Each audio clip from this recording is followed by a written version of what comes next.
तो इसके ऊपर बात करते हैं। हमारा जो मिशन है,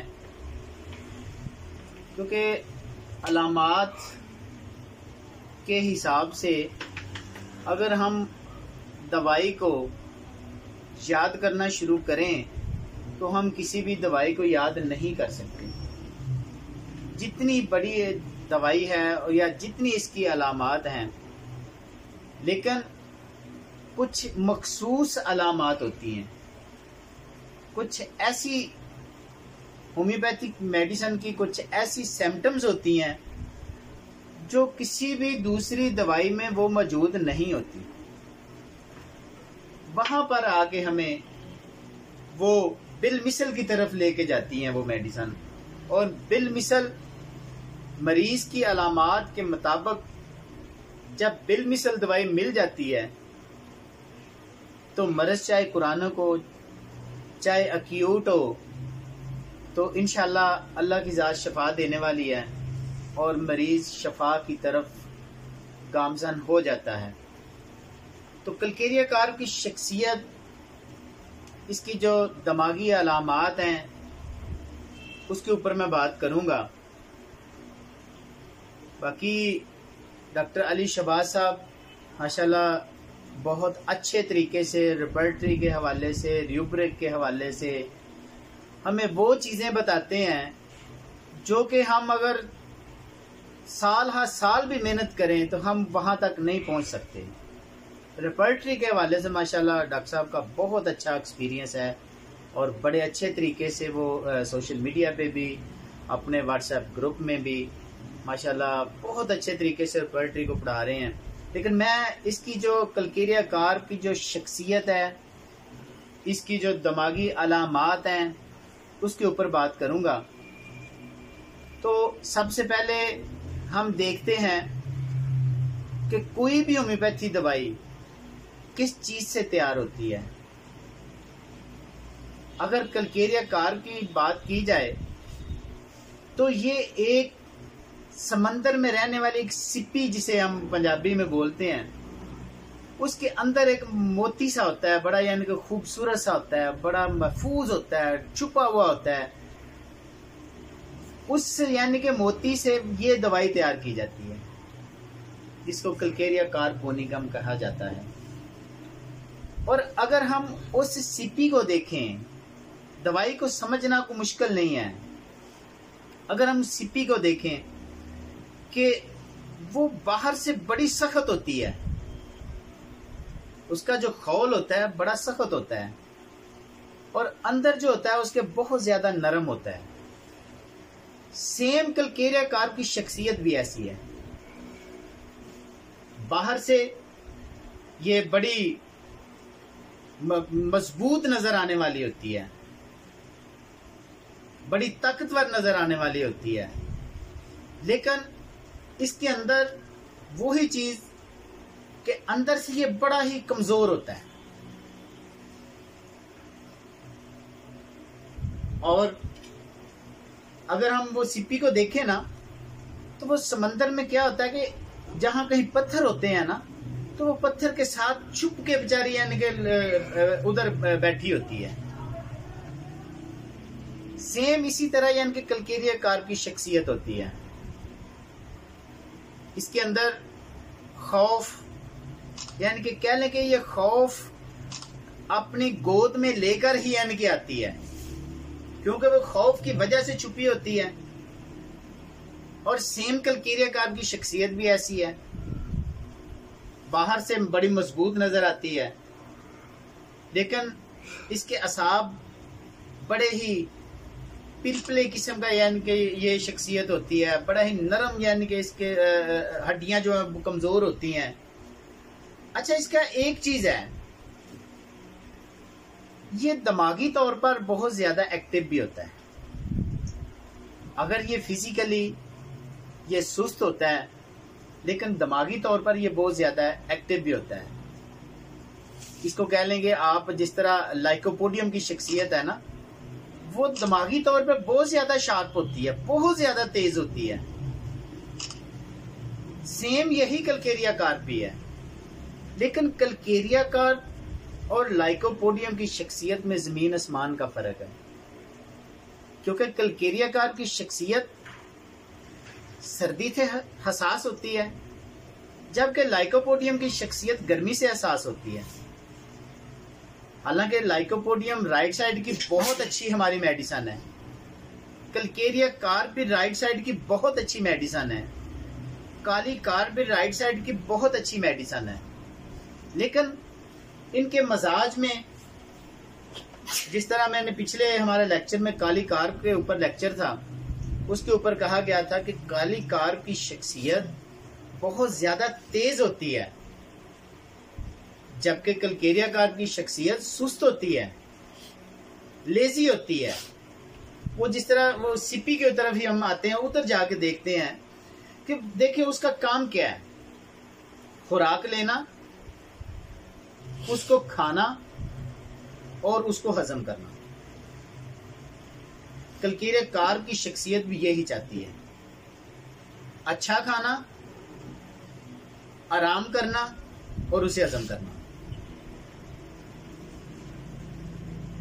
और जिस तरह कलकेरिया कार्प की शख्सियत है के ऊपर बात हो रही है, अगर इसके बचपन में हम शुरू में देखते हैं, बच्चे अक्सरियत में मैं कहूँगा 98% बच्चे कलकेरिया कार्प के जो है ना वो शख्सियत के होते हैं, बड़े मोटे ताजे होते हैं और पिलपले से होते हैं। और कई देखा होगा प्रैक्टिस के दौरान कि उसकी जो सर की हड्डी है ना वो सही तरीके से बंद नहीं होती, फैली हुई होती है, सर बड़ा हुआ होता है। और कलकेरिया कार्प के बच्चे की एक बहुत बड़ी पहचान है कि वो चलने में उसको यानी कि देर से चलेगा, दांत उसके देर से निकलेंगे, बातें वो देर से करेगा, जब लेटा होगा तो उसके सर पर पसीना बहुत ज्यादा आएगा। कलकेरिया कार्प के जो बच्चे हैं, अच्छा ये पसीना तो सिलेशिया में भी है, सिलेशिया के बच्चे को भी ऐसा ही होता है, लेकिन जो कलकेरिया कार्प का बच्चा होता है ना, उससे पसीना जो ऑक्सीपुट रीजन है हमारा बैक गुद्दी के ऊपर और उसकी जो गर्दन है उसके ऊपर ज्यादा होता है, जबकि जो सिलेशिया का बच्चा है उसके सर के मुकम्मल सर के ऊपर पसीना होता है। लेकिन सिलेशिया के पसीने में बहुत ज्यादा गंदी स्मेल होती है, जबकि कलकेरिया कार्प के पसीने में खट्टी स्मेल होती है। इसके जितने भी अखराजात होते हैं उनमें से खट्टी स्मेल आती है, चाहे वो पसीना है, चाहे वो पखाना है, चाहे वो पेशाब है, चाहे वो जो भी इसके अखराज हैं। खवातीन के हवाले से भी देखें तो उसमें ये स्मेल मौजूद होगी। और इब्तिदा में ज़ाहिर बच्चों की हम बात कर रहे हैं, जो कलकेरिया कार्प के बच्चे होते हैं ना, अच्छा ये बड़े ही लेजी होते हैं। अगर ये डॉक्टर के क्लिनिक पे आए ना तो ये जहां बैठे हैं वहां बैठे रहेंगे, आपको तंग नहीं करेंगे। और इसकी एक बड़ी अहम पहचान है, वैसे तो ब्राइटा कार्प का बच्चा भी जहां बैठा हुआ मट्टी का ढेर बन के बैठा हुआ है। ब्राइटा कार्प का बच्चा ज्यादातर कमजोरी की तरफ राग़िब होता है, लेकिन वो जहां पे बैठा है, ब्राइटा कार्प का बच्चा जहां पे बैठा है वहां पर ही बैठा आपको नजर आएगा। जो कलकेरिया कार्प के बच्चे को अगर आप गौर से देखेंगे, वो बैठा एक जगह पे होगा, नजरें उसकी नीची होंगी, लेकिन वो अपने हाथों की उंगलियों से इस तरह खेल रहा होगा, कहीं उठ के वो दूसरे सोफे पे नहीं जाएगा। और अगर यही बच्चा टैरेंटुला का हो, यही बच्चा वेरेट्रम एल्बम का हो, तो मजाल है कि डॉक्टर को अपने मरीज से अच्छे तरीके से बात कर सके। यही बच्चा कैमोमिला का हो, वो उस वक्त तक माँ उसकी कैमोमिला के बच्चे को बड़ा खामोश कराने की कोशिश कर रही होती है, लेकिन वो इस कदर यानी कि वो गुस्से में आता है कि माँ का नकाब खींच लेता है, माँ के मुंह के ऊपर इस तरह यानी कि अपने हाथों से यानी कि नोचने की कोशिश करता है, तंग अगर माँ बाहर चली जाती है। क्योंकि हम एक दफ़ा उस्ताद मोहतरम है जी हमारे माशाल्लाह स्कूल नंबर 2 में प्रिंसिपल हैं डॉक्टर तैयब साहब, और माशाल्लाह सर तैयब साहब हैं। उन्होंने बड़ा अच्छा एक सवाल किया। कहने लगे डॉक्टर साहब कि जो गूंगे होते हैं उनका केस किस तरह होम्योपैथी लेती है। देखिए ये बड़ा अहम सवाल है, क्योंकि ना तो डॉक्टर गूंगा है उसको इशारों का नहीं पता, या तो गूंगे हो ना तो वो इशारे समझते हैं। उस जगह पे आकर हमें पर्सनैलिटी के ऊपर फोकस करना पड़ता है। ये होम्योपैथी को शरफ हासिल है, और हर बंदा हर इंसान जब किसी डॉक्टर के पास आता है तो वो अपनी एक अलग शान से आता है। इंशाल्लाह बताऊंगा कि ये कलकेरिया कार्प कैसे आती है, इसकी शख्सियत कैसी होती है, ये डॉक्टर के पास आती है तो कैसे आती है, लेकिन अभी बच्चों के ऊपर बात हो रही है। अच्छा ये बड़ा खौफजदा होते हैं, क्योंकि खौफ मैंने पहले बताया कि ये जन्म ही खौफ से लेती है। ये इसको बच्चे को सबसे ज्यादा खौफ होता है कि मुझे कहीं चोट ना लग जाए, जिस तरह आर्निका के बच्चे को होता है। आर्निका का जो बच्चा है ना वो साइकिलिंग नहीं कर सकता, उसे यही होता है कि अगर मैंने साइकिलिंग की मुझे चोट लग जाएगी। कलकेरिया कार्प के बच्चे को भी यही होता है कि बस मुझे चोट लग जाएगी, और दूसरे नंबर पे इसको खौफ होता है कि मैं थक जाऊंगा। इसमें बहुत ज्यादा वीकनेस होती है, थकावट होती है। अक्सर बच्चे देखे होंगे खेलते हुए, या अक्सर वो वॉक के जो दोस्त जाते हैं वॉक पर जाते हैं, वो थोड़ा सा यानी कि वॉक करने के बाद एक बंदा जनाब पसीने से शराबूर हो जाता है, लेजी होता है, सुस्त होता है, जिस्म उसका यानी कि कलकेरिया कार्प की शख्सियत का यानी कि तरह का होता है। वो क्या कहेगा? वो कहेगा कि यार चले यार मैं थक गया हूँ, बड़ा इतनी सैर बड़ी है। उसमें थकावट बहुत जल्दी आ जाती है। तो एक तो थकावट की वजह से नहीं खेलते, एक उनको खौफ होता है कि कहीं मुझे चोट ना लग जाए। ये कलकेरिया कार्प के जो बच्चे होते हैं। उसके बाद अगर इसके जब ये थोड़े बड़े होते हैं, मैं बता रहा था कि इसके हम देखते हैं कि ये डॉक्टर के पास कैसे आती है कलकेरिया कार्प की शख्सियत। अच्छा ये बेचारी सबसे पहले तो मोटापे की तरफ माइल होती है। अच्छा मोटापे की तरफ माइल हमारी ग्रेफाइट्स भी है। ग्रेफाइट्स और इसका बड़ा करीबी तल्लक है। ग्रेफाइट्स की शख्सियत की जिल्द देखेंगे तो वो आपको रफ मिलेगी। कलकेरिया कार्प की शख्सियत की जिल्द बड़ी खूबसूरत मिलेगी, पिलपिली सी आपको मिलेगी, रफ नहीं मिलेगी। और वो भी कब्ज की तरफ शिकार होता है, लेकिन ये भी कब्ज की तरफ शिकार होता है। लेकिन बात वही है, कलकेरिया कार्प की शख्सियत सर्दी से हसास है, जबकि ग्रेफाइट्स की शख्सियत को गर्मी से हसासियत है। दूसरे नंबर पे हम अगर इसका मुआवजा करें खवातीन के हवाले से, जो कलकेरिया कार्प की शख्सियत है उसको जो पीरियड होते हैं वो जल्दी अपीयर हो जाते हैं, जरूरत से ज्यादा होते हैं। जो ग्रेफाइट्स की शख्सियत है उसे लेट होते हैं और कम होते हैं। लेकिन इनको अगर वाज़ेह तौर पे देखा जाए तो इनकी जिल्द के हवाले से भी हम पहचान सकते हैं। और ग्रेफाइट्स की शख्सियत को इतना पसीना नहीं आएगा जितना कलकेरिया कार्प की शख्सियत को आएगा। और जब ये जिस तरह मैंने हमारा काली कार्प का लेक्चर था, काली कार्प के ये बिल्कुल करीब तरीन पिछली काली कार्प में भी इसका जिक्र किया गया था। जिस तरह काली कार्प की शख्सियत होती है ना, अपने खानदान के रस्म और रिवाज को नहीं छोड़ सकती। सेम यही कंडीशन, यही जो आदत कलकेरिया कार्प में भी है, वो भी अपने खानदान को नहीं छोड़ सकती। लेकिन कलकेरिया कार्प और काली कार्प क्यों नहीं छोड़ती ये चीजें? काली कार्प अपने असूलों की पक्की है, लेकिन कलकेरिया कार्प जो है ना, ये अपने कह लें कि खानदानी रस्म और रिवाज, और इसको यही होता है कि अगर मैंने ये रस्म और रिवाज छोड़ दिया तो क्या बनेगा, मैं नहीं छोड़ सकता। लोग क्या कहेंगे कि आपका खानदान इस तरह का ये काम करते थे, आपने क्यों नहीं किया। ये चेंज नहीं चाहता, तब्दीली नहीं चाहता। अगर इसके पास कोई कार है तो ये उसी कार को ही लेके चलेगा, जल्दी से वो उसको चेंज नहीं करेगा, बेशक उससे अच्छा भी मॉडल इसको मिल जाए। इसके ज़हन में ये खौफ होता है कि अगर मैंने चेंज कर ली तो पता नहीं क्या होगा, ये सही चलेगी भी कि नहीं चलेगी। यही चीजें मोबाइल के नाते से देख लें, कुछ लोग ऐसे होते हैं जो मोबाइल जिन्होंने लिया हुआ है वो ही लेके रखते हैं।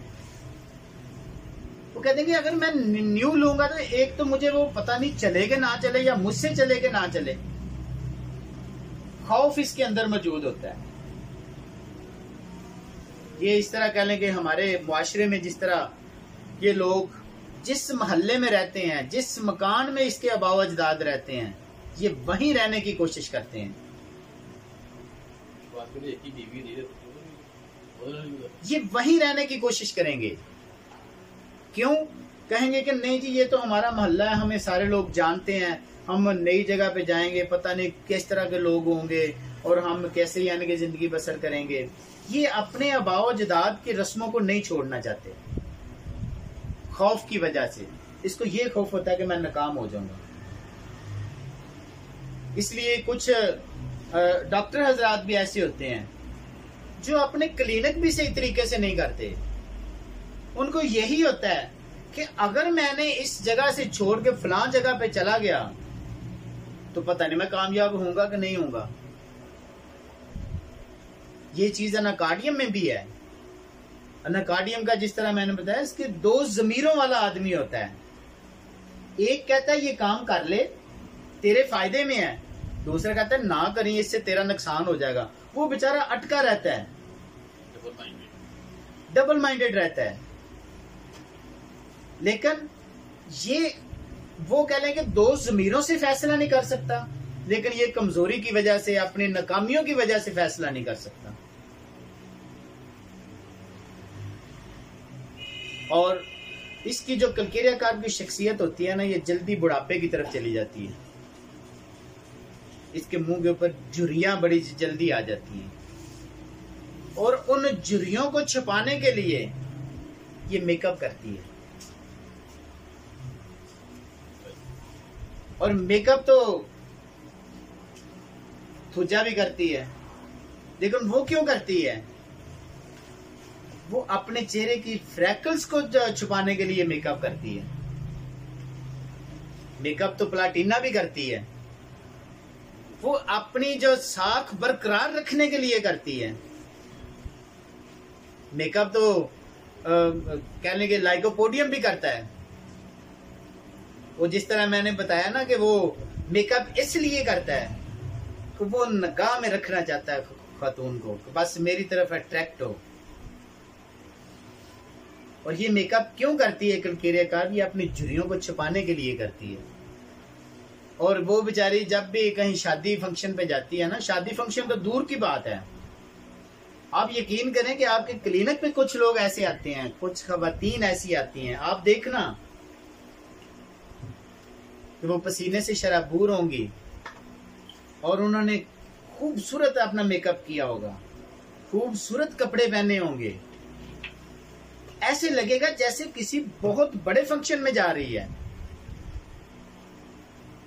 और जब चल के आएगी उसका सांस बेचारी का फूला हुआ होता है। तो जब आप पूछेंगे कि आप कहीं शादी फंक्शन पे जा रही हैं, नहीं नहीं डॉक्टर साहब मैं तो सिर्फ आपके पास दवाई लेने आई हूँ।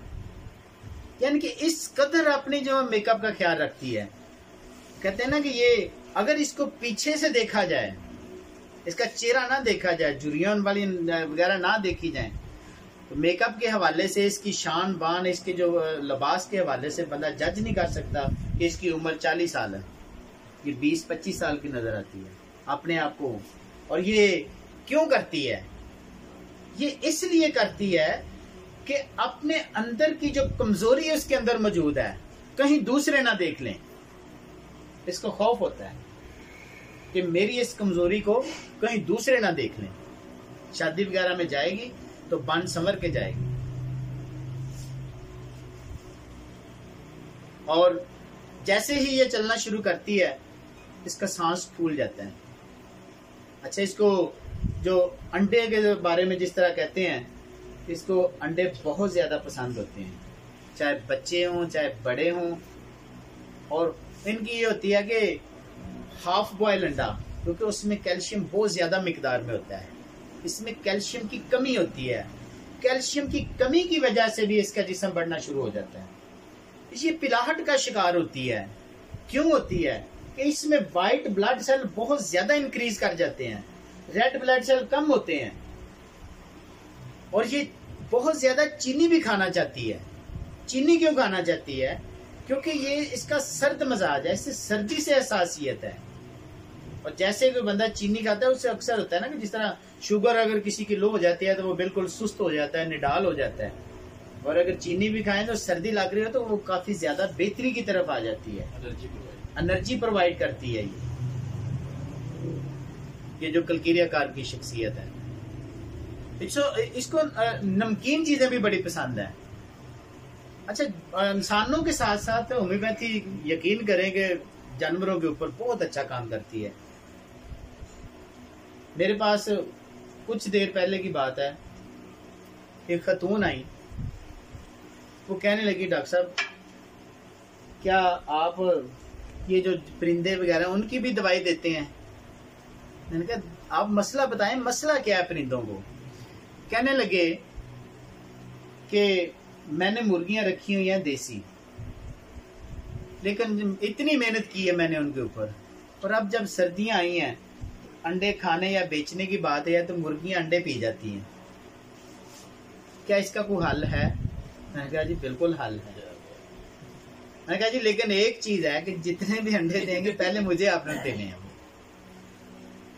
और यकीन करें तो मैंने उन्हें कलकीरिया कार्ब भी दी। मैंने कहा जी इसको पानी में डाल देना, जो मुर्गी पानी पीती है तो ठीक है, इंशाल्लाह अल्लाह खैर करेगा। और एक हफ्ते के बाद वो जब दोबारा आए तो वो माशाल्लाह में तकरीबन 12-13 के करीब अंडे जो थे ना वो मेरे लिए गिफ्ट लेके आए। कहने लगे ये पहली दफा ऐसा हुआ कि हमारी मुर्गियों ने अंडे साबित छोड़े। यानी कि देखिए, ये अगर इंसान है वो भी जिस तरह बड़ी वाज़ेह तौर पे कह लें कि अगर कोई आप कहते हैं ना जी डॉक्टर साहब मुझे अंडे बहुत पसंद है, तो हमारी सबसे पहले नजर कलकीरिया कार्ब पे जाती है।